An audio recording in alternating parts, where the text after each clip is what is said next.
तर आपल्याकडच्या राजकीय पक्षांना सेलिब्रिटींनी कायमच भुरळ घातली आहे, याला कुठलाही पक्ष अपवाद नाहीये. पण राजकारणात आलेल्या सगळ्याच सेलिब्रिटींना जम बसवणं जमत नाही.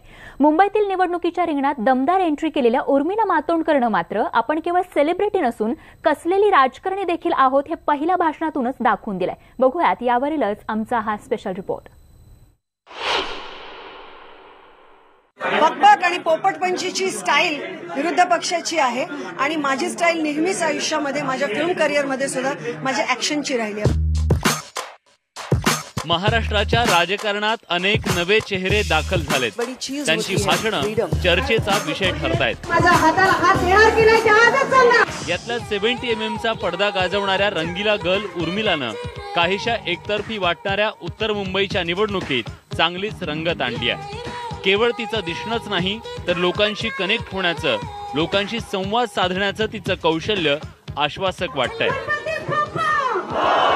शिवाय तिच्या बोलण्यात एक आत्मविश्वासही जाणवतोय.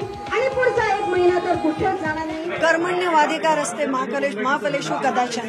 मला वाटतं बकबक आणि पोपटपंचीची स्टाईल विरुद्ध पक्षाची आहे आणि माझी स्टाईल नेहमीच आयुष्यामध्ये माझ्या फिल्म करिअरमध्ये सुद्धा माझ्या ऍक्शनची राहिली आहे. मला असं वाटतं ज्या गोष्टी आपल्या कर्मांनी आपल्या ऍक्शनने दिसतात त्या आपल्या बोलण्यात पुढे जातात. उर्मिला राजकारणाच्या आखाड्यात उतरताच तिचं रूपही अगदी बदलून गेलंय. कालपर्यंत ग्लॅमरस कपड्यात वावरणारी सेलिब्रिटी आज चक्क खादी साडीवर नेता बनून प्रचाराला उतरली आहे. मोकळे केस आंबाड्यात कैद केलेत आणि कपाळावर एक टिकलीही आली आहे. उर्मिला काहीशी इंदिरा गांधी आणि प्रियंकाची झलक वाटावी इतकी राजकारणी दिसतीये. हा जो वेश आहे तो कोणाचं अनुकरण करण्याकरता नाहीये आणि नाही तो कोणत्या राजकारणी वेशाचा हे आहे.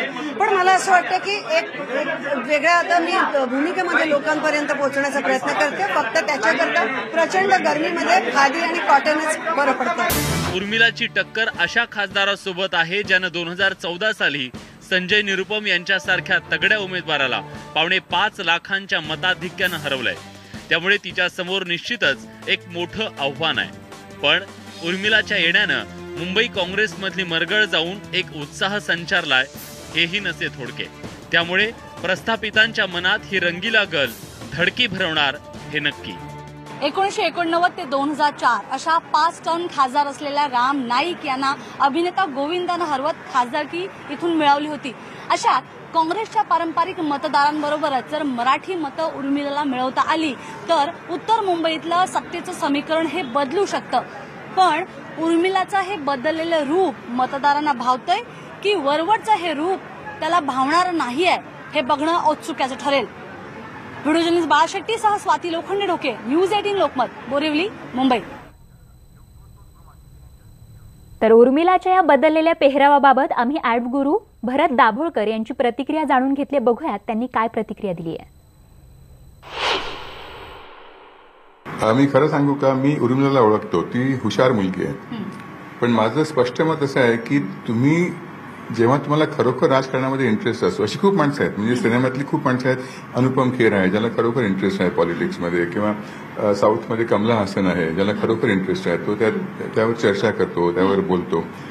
पण नुसतं आपण एक फिल्म स्टार आहोत म्हणून आपण आपले कपडे बदलून लोकांसमोर येणं ह्यात मला काही अर्थ वाटत नाही. म्हणजे तुम्हाला तिकीट देणं हाही मूर्खपणा आहे आणि तुम्ही तिकीट घेणंही हा मूर्खपणा आहे. कारण तुम्हाला खरं म्हणजे पॉलिटिक्समध्ये इंटरेस्ट नाहीये. तुम्ही त्यात कधी राजकारणाविषयी तुम्ही बोलत नाही किंवा तुमची काही मदत लोकांसमोर येत नाही. मग ती प्रियांका गांधी असो किंवा उर्मिला मातोंडकर असो, तुम्ही फक्त इलेक्शन जवळ आलं की 15 दिवस आधी यायचं साडी वगैरे नेसून, आणखीन आपण लोकांना आपण राजकारणाविषयी आपली काही मतं सांगायची. ह्यात मला काही खरं वाटत नाही. म्हणजे ही हुशार मुलगी आहे, मी तिला ओळखतो. आणखीन ती खरोखर हुशार आहे मुलगी. मग ती चांगलं कामही करू शकते. पण तिने फक्त आता 15 दिवस आधी येऊन आपलं पूर्वीचं आपलं एक म्हणजे कलाकाराचं रूप बदलून हे करणं चांगलं आहे. ब्रँडिंग हे इव्हन राहुल गांधी वगैरे पण ते जेव्हा कपडे घालतात एका टाईपचे की पांढऱ्या कुर्तावर घालून जेव्हा फिरतो तो माणूस, हे गरजेचं आहे. कारण ह्याला ब्रँडिंग म्हणतो आम्ही, हे पॅकेजिंग म्हणतो. की तुम्ही पॅकेजिंग आपलं कसं करता, लोकांना काय भावेल हे आपण करतो, ते चांगली गोष्ट आहे. पण राजकारणामध्ये इंटरेस्ट घेऊन त्यातलं आपण काही ज्ञान संपादन करून लोकांशी चर्चा करून जेव्हा आपण काही करतो त्याला महत्व असतं. आपण फक्त एक सिने स्टार आहोत म्हणून तिकीट घेणं किंवा तिकीट देणं हे दोन्ही इक्वली मूर्खपणाचं.